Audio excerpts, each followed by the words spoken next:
My name is Ravis and I teach philosophy and literature and welcome to yet another lecture. आज के इस video में हम पढ़ेंगे डेनियल डिफो की रॉबिन्सन क्रूसो.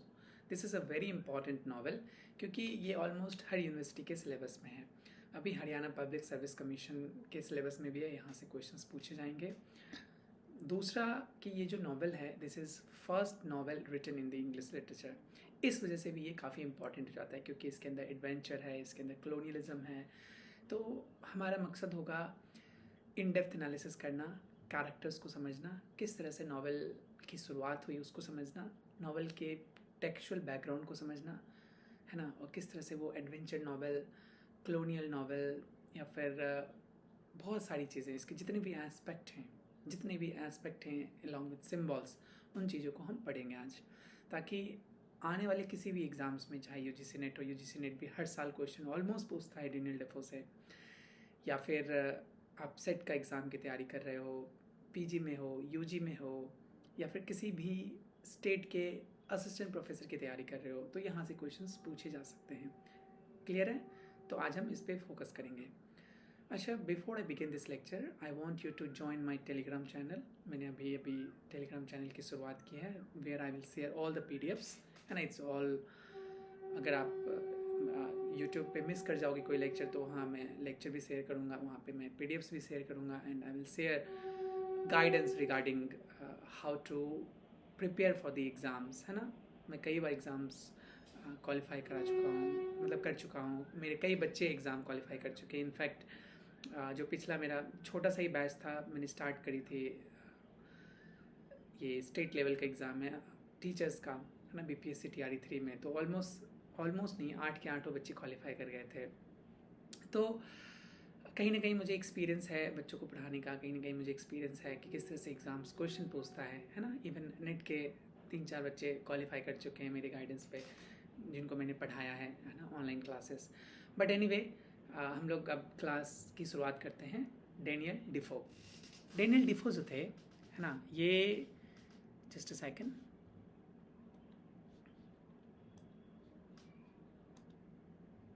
हाँ, डेनियल डेफो जो थे ये हाँ, ये जो रॉबिन्सन क्रूसो है, इट इज़ द लाइफ, इसका जो फुल टाइटल है ये है life and the strange surprising adventure of Robinson Crusoe. अच्छा, one thing you need to remember, ये कि एग्ज़ाम है, मोस्ट एग्ज़ाम्स में क्या होते हैं कि फुल टाइटल क्वेश्चन पूछता है. इवन मैंने देखा है कि ट्रेंड है, specially in the UGC net, they used to ask questions like what is the full title of this particular novel, है ना. तो वो अगर इस तरह से क्वेश्चंस बनेंगे तो you need to remember the full title of the novel, the life and the strange surprising adventures of Robinson Crusoe of York and Mariner. अच्छा, टाइटल से बहुत सारी चीज़ें पता चल रही है हमें. रॉबिन्सन जो कि हमारा मेन कैरेक्टर है, इसके लाइफ के बारे में बातें हो रही है, इसके स्ट्रेंज सरप्राइजेस के बारे में बातें होंगी जो कि उसने एडवेंचर की तरह उसने देखा. अब एक तो ये है, दूसरा हमें ये भी पता चला है कि दिस इज़ अ व्यास पे जाने के बाद उसने क्या एक्सपीरियंस किया, है ना, उसको. और तीसरा ये भी है कि नावल की शुरुआत किस तरह से हुई, डेनियल डिफो ने किस तरह से एक प्लॉट को स्ट्रक्चर किया, है ना, कैरेक्टर को बिल्ड किया, और किस तरह से उस कैरेक्टर को बिल्ड करने के बाद कहानी आगे बढ़ती है. ये सारी की सारी चीज़ें हमें देखने को मिलेगा. This was published in 1719. Again very important, क्योंकि आजकल यूजीसी नेट या जितने भी एग्ज़ाम्स के क्वेश्चंस मैंने देखे हैं, अब उतना ज़्यादा इंटेलेक्चुअल क्वेश्चंस नहीं पूछता. अब सिर्फ और सिर्फ रट्टा मार क्वेश्चंस पूछते हैं, जहाँ पे आपको क्रोनोलॉजिकल ऑर्डर सजाने को देगा, है ना. एटलीस्ट 15 से 20 क्वेश्चंस अब तो क्रोनोलॉजिकल ऑर्डर्स में आते हैं कि कौन सा पहला पब्लिकेशन है, उसके बाद कौन से पब्लिकेशन है, उसके बाद कौन से पब्लिकेशन है. या फिर आपको मैच द फॉलोइंग में दे देगा कौन सी बुक कब पब्लिश हुई, है ना, कौन से पर्टिकुलर. वैसे भी ये सबसे इंपॉर्टेंट नावल है, इसलिए इसका डेट याद रखने की बहुत ज़रूरत है. 18th सेंचुरी का नावल है ये, 1719 में फर्स्ट पब्लिश हुई थी.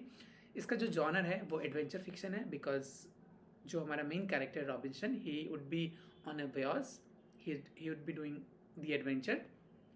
It is also travel narrative because while traveling, whatever he experiences, he shares with us.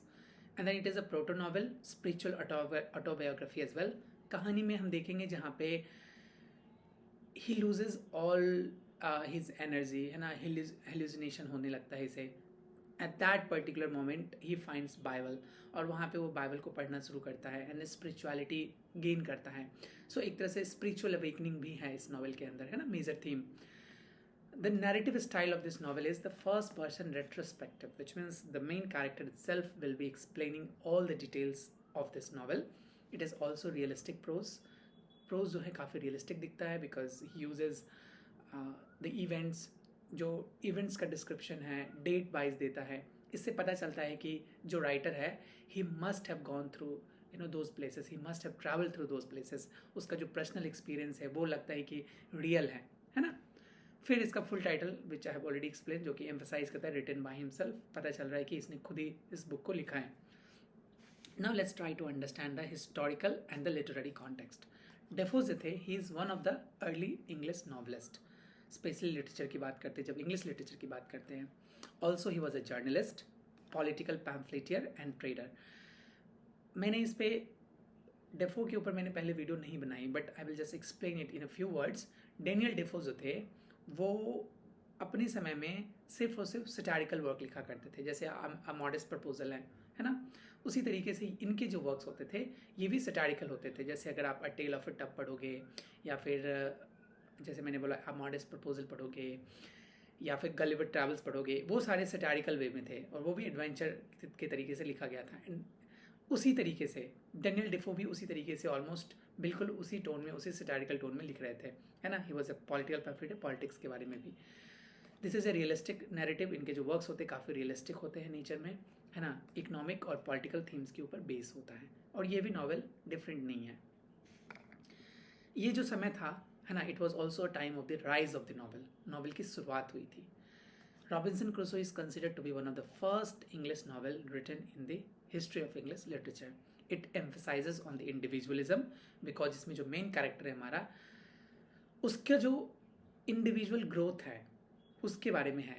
It is also about realism.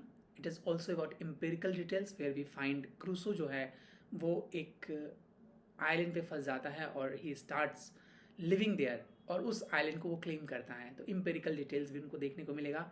और डेली लाइफ, जो डेली रूटीन है, जैसे कुछ कारपेंट्री सीखना या फिर हंटिंग करना, all this things are in details in this book. It also influences Puritan values. Puritan values से वो इंस्पायर्ड होते हैं, which I have already explained in some of my videos. मुझे याद नहीं एग्जैक्टली किस वीडियो में मैंने प्यूरिटन के बारे में बातें करी. मे बी प्यूरिटन के ऊपर भी मैंने शायद वीडियो बना रखी है. Just for the sum up मैं बता देता हूँ. प्यूरिटन जो एज है वो एक्चुअली कॉमनवेल्थ पीरियड को कहते हैं, और ये जो प्यूरिटन रेसिस्टेंस है ये बहुत पहले से शुरुआत हो गई थी. जैसे जब हम 16th और 17th सेंचुरी लिटरेचर की बात करते हैं, 16th और 17th सेंचुरी में हम कहीं ना कहीं देखते हैं कि there is a partition in Catholics. जो कैथलिक्स था वो चर्च काफ़ी करप्ट हो गया था, तो इसके करप्शन को दूर करने के लिए देयर वाज अ प्रोटेस्ट, और उस प्रोटेस्ट से एक प्रोटेस्टेंट मोमेंट बना, है ना. जब हम एलिजाबेथन को पढ़ेंगे, जब हम जेकोबियन को पढ़ेंगे, खासकर जेकोबियन से शुरुआत हो जाती है एकदम एक्सट्रीम रिजेंटमेंट, जहाँ पे चार्ल्स II, जेकोबियन के बाद जो चार्ल्स आते हैं, चार्ल्स II गद्दी पे, उनको गला काट दिया जाता है. और 1642 में जितने भी थिएटर हैं, है ना, 1642 में जितने भी थिएटर हैं सारे थिएटर को बर्न कर दिया जाता है. एंड ड्यू टू विच ये जो प्यूरिटन मोमेंट है वो निकल के आता है. एक तरह से इवोल्यूशन होता है जिसमें ओलिवर क्रॉमवेल की सरकार बनती है ना. ओलिवर क्रॉमवेल को बोला भी जाता है कि you can rule the kingdom, but he says कि ही रिफ्यूजेस टू रूल इट. वो कहता है कि हम पार्लियामेंट्री सिस्टम की शुरुआत करेंगे, and from there onwards parliamentary system की शुरुआत होती है इंग्लैंड में. और ये चलता है ओलिवर क्रॉमवेल के नेचुरल डेथ में. ये जो कॉमनवेल्थ पीरियड है ये प्यूरिटन एज है. ये प्यूरिटन एज है प्लस इनलाइटनमेंट एज है. एक तरह से स्पिरिचुअल अवेकनिंग होता है. जैसे जॉन मिल्टन की book, if you read John Milton, if you have read John Milton, if you know about John Milton, then you will understand कि हाँ मिल्टन किस तरह से लिखते थे. तो एक प्यूरिटन थॉट था. जैसे और भी वर्क्स है उस पर्टिकुलर टाइम फ्रेम में. एरियोपेजाटिका, जहाँ से क्वेश्चंस बहुत पूछे जाते हैं, तो एरियोपेजाटिका जो था वो बुक को सेव करने की बात कर रहे थे, है ना, कि किस तरह से जो बुक की ऑथेंटिसिटी है ना, उस पर सेंसरशिप नहीं लानी जानी चाहिए. तो इस तरह से क्वेश्चंस बहुत सारे एग्जाम्स में पूछे गए हैं. But anyway, Puritans, I hope it is very very clear to you now, जो कि सेल्फ एग्जामिनेशन है, स्पिरिचुअल स्ट्रगल है. एंड देन कलोनियलिज्म देखने को मिलेगा हमें इस बुक के अंदर, है ना. मर्सेंटाइलिज्म मिलेगा, रियल लाइफ स्टोरी जो कि ये कैरेक्टर बहुत इंपॉर्टेंट है, अलेक्जेंडर सेल्क्रिक। एक ऑलरेडी यूजीसी नेट ने पूछ रखा है क्वेश्चन कि इसमें किसकी स्टोरी कही गई है, ये जो रॉबिन्सन क्रूसो उसमें किसकी स्टोरी कही गई है। तो ये अलेक्जेंडर सेल्क्रिक एक आदमी थे, उनकी कहानी है। He was a sailor and he lived alone on the island. Clear है? Please do remember this name. अब हम लोग इसको समराइज करते हैं, एक ब्रीफ समरी करेंगे। ऑब्वियसली बात है, कहानी को लेंदी नहीं करना है, एक ब्रीफ समरी देखेंगे, उसके बाद हम एनालिसिस करेंगे कि कहानी के किस पार्ट में और कौन सा कैरेक्टर क्या रिप्रेजेंट कर रहा है। तो summary something starts with early life and initial voyages. Voyage से ही शुरुआत होती है। रॉबिन्सन क्रूसो में वॉयज बहुत इंपॉर्टेंट है, बहुत मायने रख रहा है, क्योंकि बच्चा जो है वो अपने घर छोड़ के समंदर में ट्रैवल करने के, मतलब समंदर में शिप के थ्रू ट्रैवल करने के लिए जा रहा है। तो जो हमारा main character, he was born in York, England. He was a son of a German merchant expected to study law. तो इनिशियली जब कहानी की शुरुआत होती है तो एक मंडेन लाइफ दिखाया जाता है, जिसके अंदर हमें एक मिडिल क्लास या फिर कह सकते हैं कि अपर मिडिल क्लास या मिडिल क्लास फैमिली बैकग्राउंड दिखाया गया है, जिसमें कि एक जर्मन मर्चेंट का एक बेटा होता है जो he is expected to study law, लेकिन वो कहता है कि नहीं, मुझे ये जो मंडेन लाइफ है इससे मुझे निकलना है, मुझे वेयर्स पे जाना है, मुझे ट्रैवल करना है, मुझे अक्रॉस द ग्लोब घूमना है। इसलिए वो घर से क्या करता है, निकल जाता है अपने पेरेंट्स के विश के अगेंस्ट। उसके पेरेंट्स का सिंपल एक विश होता है कि तुम अच्छे से पढ़ाई करो, लॉ की डिग्री पाओ, नौकरी करो, है ना, शादी करो, बच्चे पैदा करो, and this is all his father wanted. लेकिन वो अपने फादर के अगेंस्ट क्या करता है, व्याज पे चला जाता है, निकल जाता है। और उसका जो फर्स्ट व्याज होता है, it ends in a storm warning from a friend. मतलब एक सेंस में जो पहला व्याज होता है वो उतना अच्छा नहीं रहता, सिप ब्रेक हो जाता है ना, मतलब काफ़ी सारे स्टॉर्म्स में फंस जाते हैं। सिप ब्रेक नहीं हो रहा है लेकिन स्टॉर्म में फंस जाता है। फिर बाद में सेकेंड व्याज करता है वो, which is a very successful voyage, and then he lives profit with a widow in London. बहुत जो भी पैसे वो कमाता है सेकेंड व्याज में, अपने ट्रैवल के दौरान, अपने ट्रेड के दौरान, वो सारे के सारे प्रॉफिट एक विडो को दे देता है, और फिर वो तीसरे व्याज पे निकल जाता है। तो ये जो कहानी है रॉबिन्सन क्रूसो की, ये थर्ड व्याज की कहानी है, थर्ड व्याज की एक्सपीरियंस की कहानी है, where he is captured by Moorish pirates. Exam में पूछ सकता है क्वेश्चन कि रॉबिन्सन क्रूसो में जो कैरेक्टर है, या रॉबिन्सन क्रूसो कहाँ पे या किसके द्वारा कैप्चर कर लिया जाता है। तो थर्ड व्याज में मोरिस पायरेट्स के द्वारा कैप्चर कर लिया जाता है, एंड देन इंस्लेव भी कर लिया जाता है, और सेले एक जगह है नॉर्थ अफ्रीका में, वहाँ पे इसको इंस्लेव करके रखा जाता है। Letter he scapes that enslavement, और फिर ब्राज़ील में रहने लगता है। तो scapes with the slave boy, एक स्लेव बॉय होता है वहाँ पे, उसी के साथ एक स्लेव बॉय भी रहता है जिसका नाम ज्यूडी होता है। तो दे बोथ फ्लेड, मतलब वो दोनों के दोनों स्केप करते हैं, rescued by the Portuguese captain, और रेस्क्यू किए जाते हैं एक पोर्तुगीज़ कैप्टन के द्वारा। ये पोर्तुगीज़ कैप्टन बार बार कहानी के अंदर आएगा, क्योंकि is one of the major character तो नहीं कहेंगे, लेकिन वो हेल्प करता है रॉबिन्सन क्रूसो को वहाँ से निकलने में। फिर रॉबिन्सन क्रूसो सेटल हो जाता है ब्राज़ील में, and he becomes a very successful plantation owner. इसलिए कहानी की जब एंड होगी तो हम देखेंगे कि किस तरह से वो जो ब्राज़ीलियन प्लांटेशन वाला जो आदमी है वो इसको किस तरह से पैसे, बहुत सारे फॉर्चून्स भेजता है, क्योंकि वो एक सक्सेसफुल प्लांटेशन या प्लांट ऑनर बन जाता है ना, क्योंकि वो क्लेम करता है उस जगह को और वहाँ पे वो खेती करना शुरू कर देता है। And then he plans a slave expedition to Africa. फिर वो सोचता है कि क्यों ना स्लेव एक्सपीडिशन पे चले ना, वहाँ से ज़्यादा पैसे आएंगे, है ना। But the ship is wrecked near Trinidad, लेकिन जो ट्रिनिडेड एक जगह है जहाँ पे शिप ब्रेक हो जाती है और इसका जो विश होता है वो ख़त्म हो जाता है। एंड देन वो उसी ट्रिनिडेड जो आइलैंड है वहाँ पे वो बिताना शुरू करता है। ये 1659 से 1686 तक उसी जगह पे रहता है वो। तो कहता है September 1, 1659 में Crusoe is shipwrecked and become sole survivor. तो उस शिप पे, जिस शिप पे ये रहता है ना, जहाँ पे वो मतलब स्लेव का एक्सपेडिशन करता है, ये शिप ब्रेक हो जाता है, सारे के सारे लोग मर जाते हैं, और एंड में सिर्फ और सिर्फ हमारा मेन कैरेक्टर बचता है, हमारा नरेटर बचता है। एंड देन उसने अपनी सर्वाइवल स्किल को दिखाता है। तो this is a mundane life. यहाँ पे अब वो अपने एवरीडे लाइफ को, जो भी चीज़ें वो कर रहा है ना, हर रोज़ उस चीज़ को वो एक्सप्लेन करेगा, उस चीज़ को वो बताएगा। जैसे स्लेवेजेस सप्लाइज फ्रॉम द रेक, बहुत सारे सप्लाइज को वो क्या करता है, इकट्ठा करता है, जैसे गन्स, टूल्स, फूड, इन सबको इकट्ठा करता है पहले शिपरेक में होने के बाद। फिर हंट करता है गोड्स को, है ना, ही हंट्स, मतलब फिर कहता है बिल्ड्स अ शेल्टर, अपने अपने लिए शेल्टर बिल्ड करता है, and keeps a daily journal, और हर रोज़ जो भी उसने किया उसको एज अ जर्नल में नोट करता जाता है। तो जर्नल बहुत इंपॉर्टेंट है, क्योंकि एक तरह से जर्नल राइटिंग है यहाँ पे, क्योंकि हर डेट को, हर डिटेल्स, हर छोटा माइनर डिटेल्स विथ डेट वो लिखता है। इससे ये भी पता चला है कि उसे डेट एंड टाइम पता है, ताकि वो डेट एंड टाइम को भूल ना जाए, क्योंकि he is living on an island. Now he falls ill, eventually one time he falls ill, क्योंकि this is a new place for him as well. तो नए प्लेस में रहने पे या नए प्लेस में जाने से थोड़ा एक इंसोम्निया या फिर थोड़ा बहुत नॉजिएटिंग फील होने लगता है। तो ही फॉल्स इल, फिर हेलुसिनेट करता है, बिकॉज ही इज़ अलोन। यहाँ पे ये भी दिखाया गया है कि किस तरह से जो इंटेंस लॉनलीनेस एक इंसान फील कर सकता है किसी पर्टिकुलर, क्योंकि मैन इज़ अ इवेंचुअली जो मैन है वो सोशल एनिमल है ना। You can't survive outside the society, जैसे प्लेटो ने कहा था man is a social animal. Well नीचे ने बाद में इसको कहता है कि सिर्फ मैन ही नहीं बल्कि आइदर वो गॉड होगा या फिर वो एक फिलोसफर भी होगा जो अकेले रहता है। एनीवे वो इन्जॉयमेंट की बात करता है, वो सॉलिट्यूड की बात करता है। तो यहाँ पे एक सेंस में कह सकते हैं कि ये अकेला लॉनली पर्सन है और इसके आसपास कोई भी इंसान नहीं है, and because of that he feels hallucinated, है ना। बहुत इंटेंस लॉनलीनेस फील करता है वो, है ना। तब उसी समय उसको एक तरह से रिलीजियस अवेकनिंग होता है, देन उसको एक गॉड मिलता है, जीसस मिलता है, जहाँ से उसको फिर से, है ना, रेजुवनेट हो रहा है, उसकी जो एनर्जी है दोबारा से आ रही है। And then marks time using a cross and notches को यूज़ करके वो टाइम को मार्क्स करता है कि अब कितने बज रहे होंगे। तो एक सेंस में कह सकते हैं कि उस आइलैंड पे जहाँ पे वो रुकता है ट्रिनिडेड में, वहाँ से उसने अपनी लाइफ की शुरुआत करता है, एक नई लाइफ की शुरुआत करता है, एक न्यू एडवेंचर होता है, और जिसको हर रोज़ वो अपने जर्नल में मेंशन करता रहता है। And then he learns pottery बनाना सीखता है, ब्रेड मेकिंग बनाना सीखता है, कारपेंट्री सीखता है। These are the mundane things that he learns.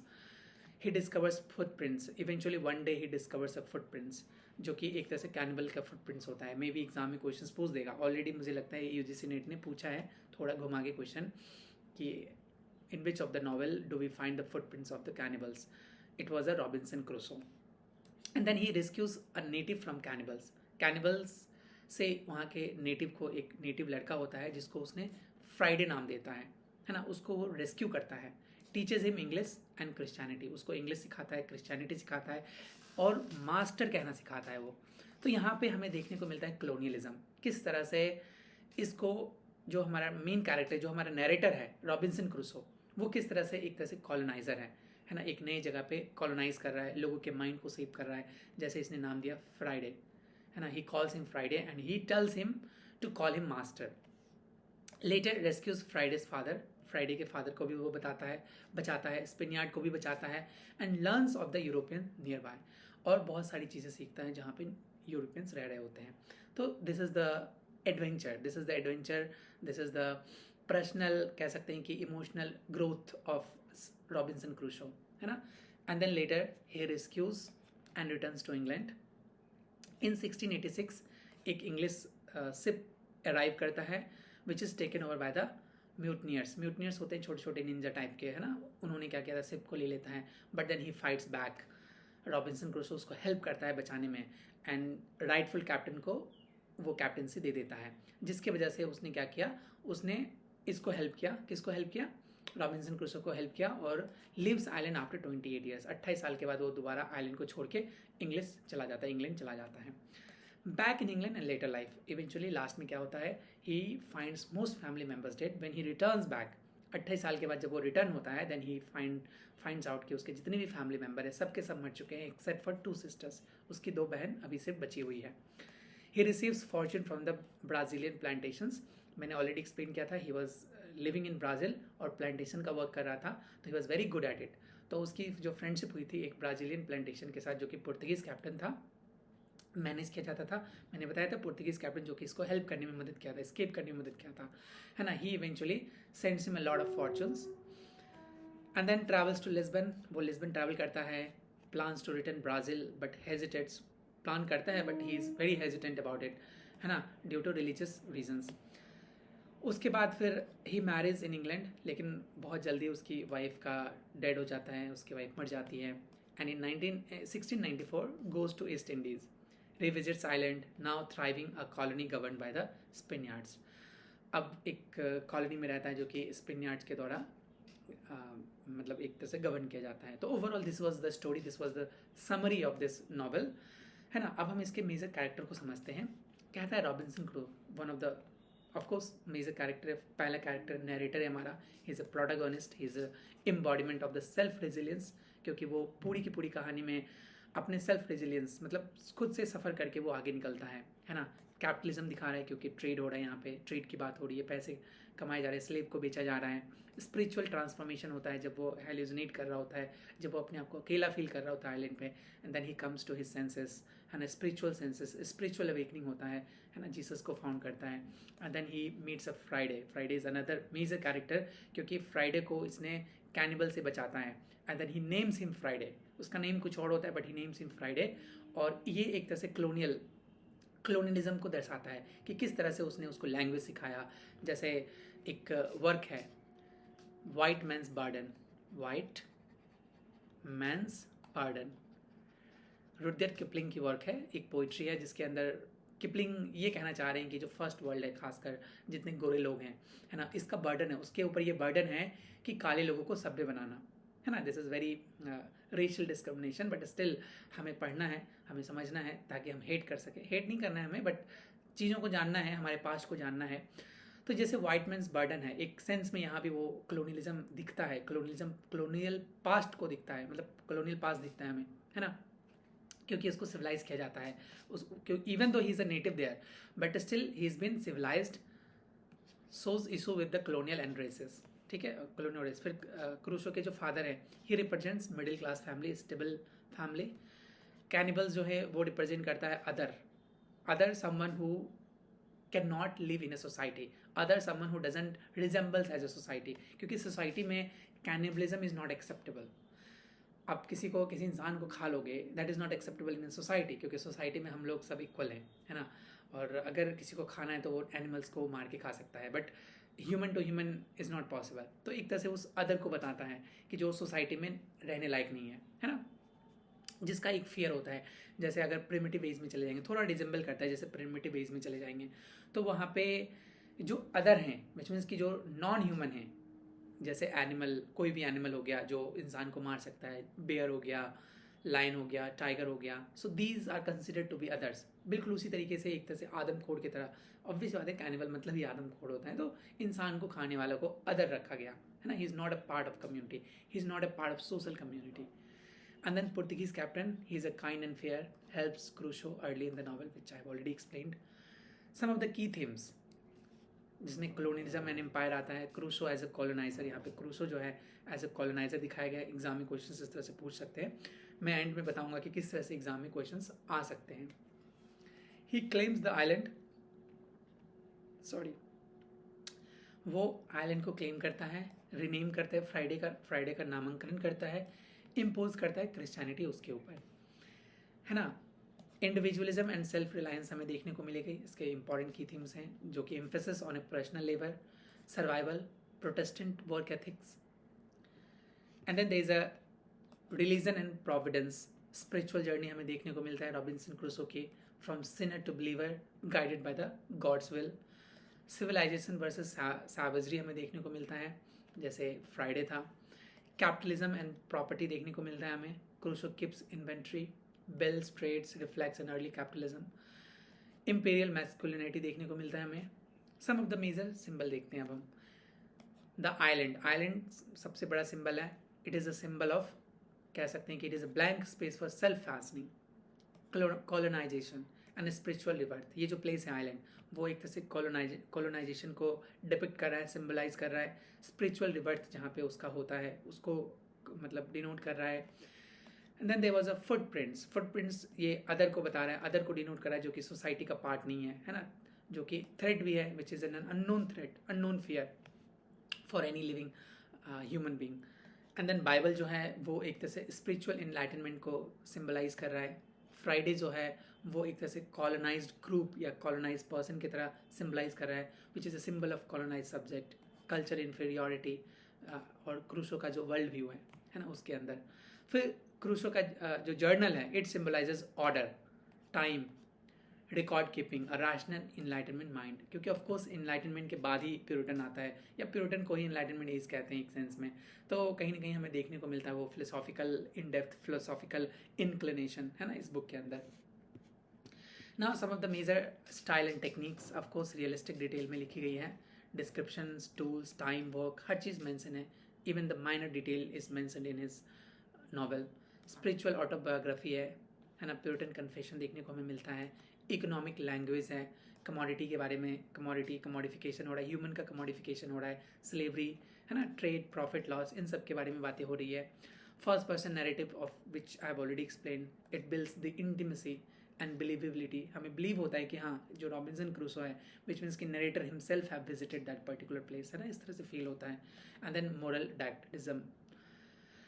अब देखो इसके लिटरेरी जो इंपॉर्टेंस है, it is a prototype of the modern novel, इसलिए इसको माना जाता है कि सबसे पहला मॉडर्न नॉवल है ना, जैसे plot, characters, realism, all these three things which are important for any novel writing, ये हमें देखने को मिलता है। इसका अच्छे से प्लॉट बिल्ड की गई है, कैरेक्टर्स को बिल्ड किया गया है, एक तरह से रियलिज्म डाला गया है ना। Crusoe as a modern man देखा गया है, he is a rational, he is a self made man, he is a colonial, he is a protestant as well. अब एग्ज़ाम, जैसे अभी हरियाणा पब्लिक सर्विस कमीशन का डिटेल्ड कह सकते हैं कि एग्ज़ाम होने वाला है, जिसमें आपको लिखना पड़ेगा, है ना, रिटन एग्ज़ाम होने वाला है। तो यहाँ पे इस तरह के क्वेश्चंस बन सकते हैं, जैसे डिफो को narrative realism, Defoe's narrative realism के ऊपर पूछ सकता है।